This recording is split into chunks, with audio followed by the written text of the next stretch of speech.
नमस्कार छात्रों। आज हम ऑनलाइन के माध्यम से 10वीं हिंदी का चौथा पाठ यानी जीन ढूंढना है यह देखेंगे। उसके लेखक हैं संत कबीर। यहाँ दोहे हैं। दोहों के माध्यम से कबीर जी ने हमें एक मौलिक संदेश दिया है। लोगों के यहाँ कबीरदास कहते हैं कि जो समाज में रहने वाला प्राणी यानी मनुष्य प्राणी किस तरह दोहों के माध्यम से एक दूसरे के साथ कैसा व्यवहार करता है, उनकी नीति कैसी होती है। संत कबीर जी कहते हैं कि गुरु के महत्व तथा गुरु शिष्य संबंधी सद्व्यवहार, परोपकार, सहानुभूति आदि के बारे में आपने विचार व्यक्त किए हैं। आत्मा परमात्मा के संबंध में उन्होंने कैसे महत्वपूर्ण सूचनाएं तथा जानकारी दी है, उसका वर्णन इस जीन ढूंढना है यह दोहों के माध्यम से हमें देखना है। पहले दोहे देखेंगे।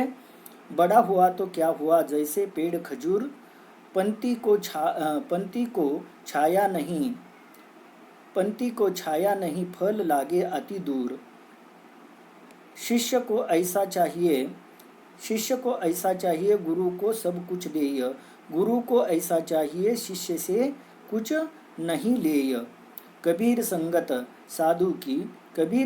साधु की जो गंदी की बास, जो कुछ गंदी दे नहीं तो भी बास सुबास। दुर्गुण को न सताइए, जाकी मोटी हाय। बिना जीव की सास से लोहा भस्म होव जाय। गुरु कुमार शिष्य कुंभ है, गड़गड़ काढ़ो घोट। अंतर हाथ सहार दय, बाहो चोट। जाको राखो साही, मारी न सके कोय। बाल न बाखा करी सको, जो जग बैर होय। नैनो अंतर आवतु, नैन झापी तो ही लेव। ना मैं देखूं औरों को, ना तो ही देखे देव। लाली मेरे लाल की, जित देखूं तित लाल। लाल देख न मैं गई, भय नहीं हो गई लाल। कस्तूरी कुंडल बैसे, मृग ढूंढे बन माही। ऐसे घट में पीव है, मनुष्य जानो नाही। जीन ढूंढा तीन पाया, गहिरे पानी पाठ। जो बौरा डूबन डरा, राह किनारे बैठ। जो तो को काठे बोओ, ताही बोऊ तू फूल। तो ही फूल को फूल है, बाको है त्रिशूल। इस कविता के माध्यम से संत कबीर जी ने अपने दोहों के माध्यम से किस तरह लोगों को संदेश दिया है। उस समाज के हर पक्ष पर आपने दोहों के माध्यम से बिना लाग लपेट अपनी बात कही है। प्रस्तुत दोहे में उन्होंने विभिन्न विषयों पर अपनी नीति संबंधी मत व्यक्त किए हैं। इन दोहों के विषय हैं गुरु का महत्व, गुरु शिष्य संबंध, सद्व्यवहार, परोपकार तथा सहानुभूति आदि के साथ साथ ही उन्होंने जीव तथा आत्मा परमात्मा का भी ब्यौरा वर्णन इस दोहों के माध्यम से किया है। देखेंगे हम वास्तव में यह कविता के माध्यम से कवि ने या लेखक ने, संत कबीर जी ने कैसे बात बताई है वह देखेंगे। पहला दोहा देखेंगे। बड़ा हुआ तो क्या हुआ, जैसा पेड़ खजूर। पंक्ति को छाया नहीं, फल लागे अति दूर। कबीर जी कहते हैं कि खजूर का पेड़ इतना ऊंचा होता है, यानी उनका वर्णन मनुष्य के जीवन से किया जाता है। संत कबीर कहते हैं कि धन या विद्या प्राप्त कर बड़ा आदमी ही जाने पर मनुष्य में बड़प्पन भी आना जरूरी है। कोई व्यक्ति बड़ा हो गया हो और वह किसी का हित नहीं करता तो उसके बड़ा होने से क्या फायदा, कोई अच्छा नहीं लगता। उसी तरह बड़ा होना खजूर के पेड़ की तरह बड़ा है, यानी ऊंचा है, हो जाता है। फिर भी जैसे खजूर का पेड़ होता तो बहुत बड़ा ऊंचा है, पर उस पेड़ की छाया से न तो किसी पथिक को, यानी प्रवास करने वाले प्रवासी को छाया नहीं मिलती, या उसके नीचे छाया के नीचे बैठकर विश्राम नहीं कर सकता, मिल नहीं सकता। इसी से उसके बड़प्पन होने का या ऊंचा होने का कोई फायदा नहीं होता, यानी उसका ऊंचा होने से उसके फल भी नहीं मिलते, उसके फल इतने दूर लगते हैं कि उन्हें पाना मुश्किल हो जाता है। इसी तरह पहले दोहे में कहा है। आगे देखेंगे, शिष्य को ऐसा चाहिए गुरु को सब कुछ देय, गुरु को ऐसा चाहिए शिष्य से कुछ न लेय नहीं लेय। यानी गुरु शिष्य के संबंध में कबीरदास के विचार किस तरह के हैं, इस दोहे के माध्यम से देखेंगे हम। देखिए, शिष्य कैसा होना चाहिए।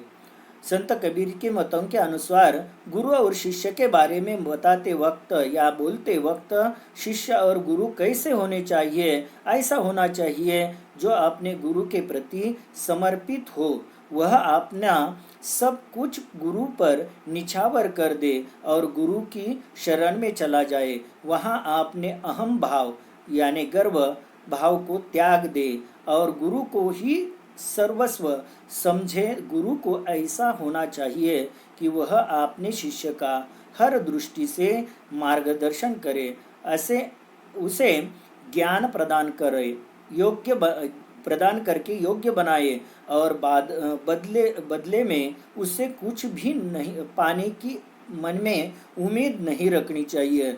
ऐसे विचार उन्होंने बताए हैं। आगे देखेंगे, कबीर संगत साधु की जो गंदी की बास, जो कुछ गंदी दे नहीं तो भी बास सुबास।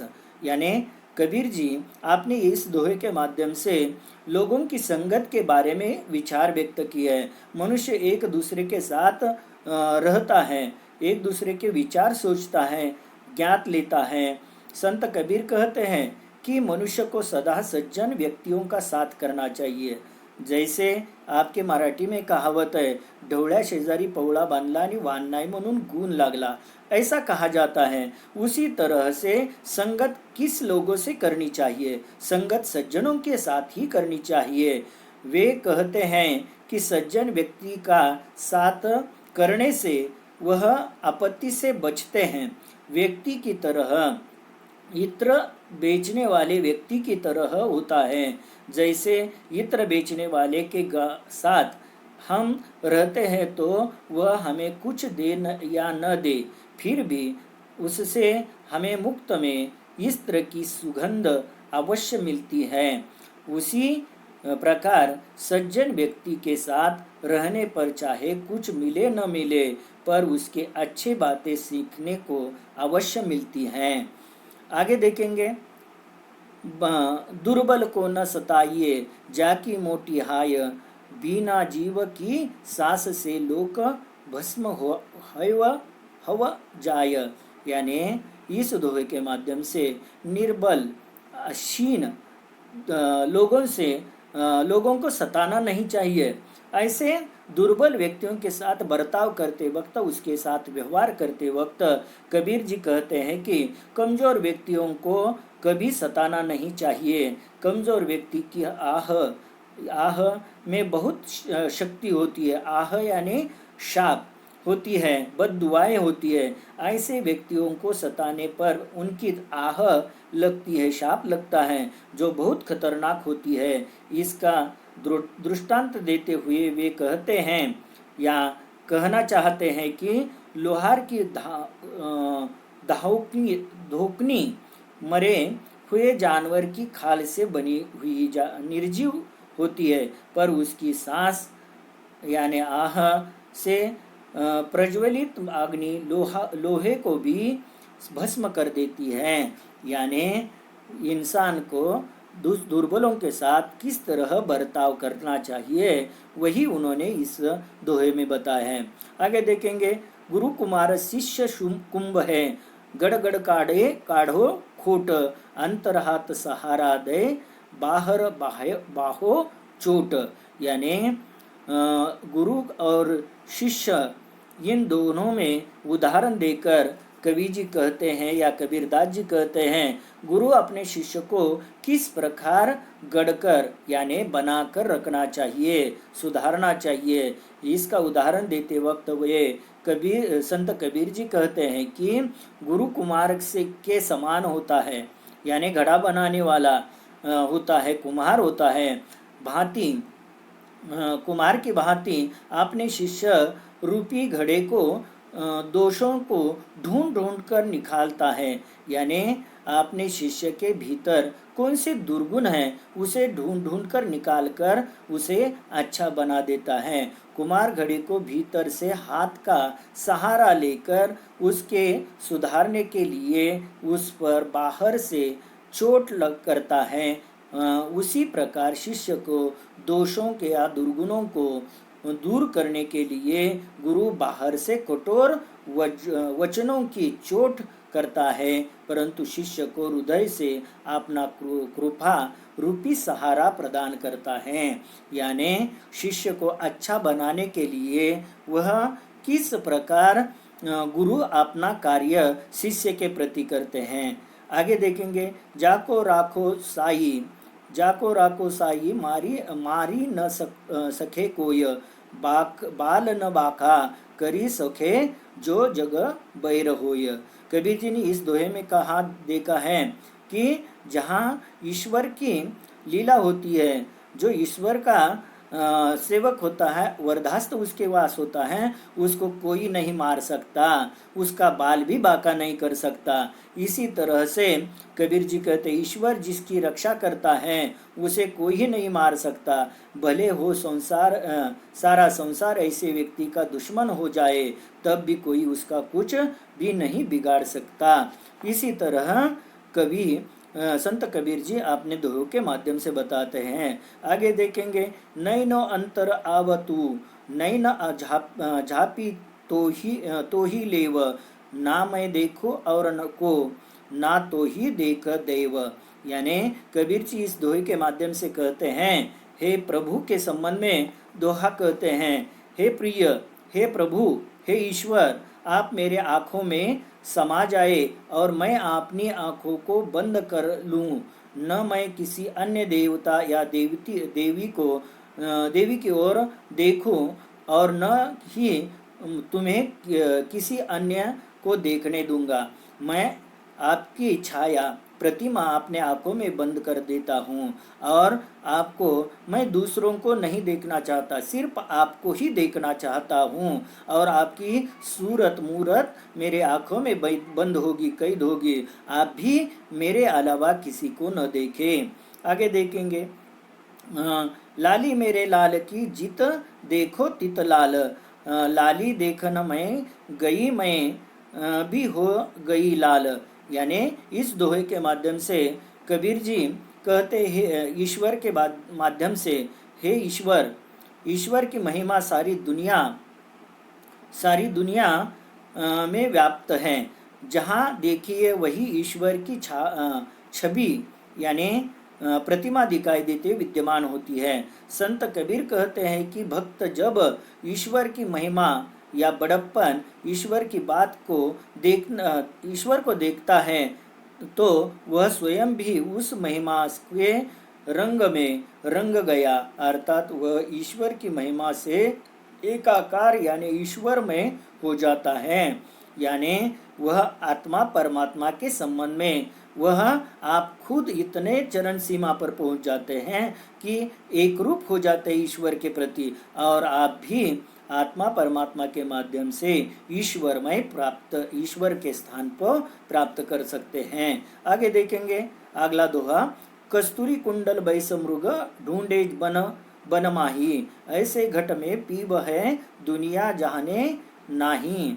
यानी इस दोहे में कस्तूरी के संबंध में यानी मृग तथा कस्तूर यह एक अति सुगंधित द्रव्य होता है। उस सुगंधित द्रव्य को मृग जानता नहीं और उसे ढूंढने के लिए वह इधर उधर वन में भटक जाता है। संत कबीर जी उसके संबंध में क्या कहते हैं कि मनुष्य की हालत कस्तूरी मृग की तरह है। कस्तूरी हिरण की नाभि में होता है, लेकिन हिरण को इसकी जानकारी नहीं होती। वह उसी सुगंध से अभिभूत होकर या प्रेरित होकर उसे प्राप्त करने के लिए जंगल जंगल ढूंढता है, फिरता है, परंतु अज्ञानवाश में उसे यह जानकारी नहीं होती कि कस्तूरी तो उसके भीतर विद्यमान है। इसी प्रकार ईश्वर को भी आप ढूंढते वक्त प्रत्येक मनुष्य के शरीर में विद्यमान है, लेकिन मनुष्य अज्ञावश उसके यहाँ वहाँ ढूंढता फिरता है। वह अपने अंदर विद्यमान ईश्वर को ही नहीं पहचानता। हिरण की तरह या उसकी हालत हो जाती है।